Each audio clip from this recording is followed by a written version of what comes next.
A ponte de Catoira une este concello pontevedrés co seu veciño de enfronte, Rianxo, que pertence xa á provincia da Coruña.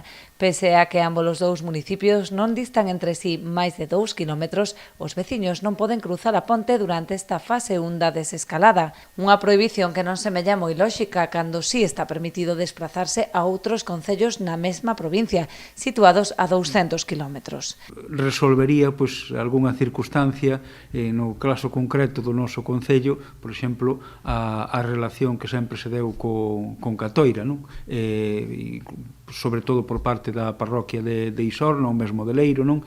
Que, de algún xeito, tamén, cando está a 2 kilómetros escasos ao núcleo da outra provincia, e tes a posibilidade de circular 100 e pico kilómetros na outra dirección hasta os lindes da nosa provincia con Lugo e, sin embargo, cruzar a ponte non o podes facer, parecería que sería necesario algún outro tipo de medida, non? O alcalde de Rianxo considera un erro que se establecera a delimitación administrativa das provincias como límite e cree que os criterios de proximidade serían moito máis axeitados. A verdade é que podría haber algunha fórmula que conxugara non só o provincial co tema de distrito sanitario, pero tamén, en algún caso, a distancia, non? Que se dá nalgúns núcleos esta situación. Haberá que agardar a que Galicia pase á seguinte fase na que se permitirán os desplazamentos entre provincias. Será entón cando Rianxo e Catoira volvan a estar unidos en lugar de separados pola ponte.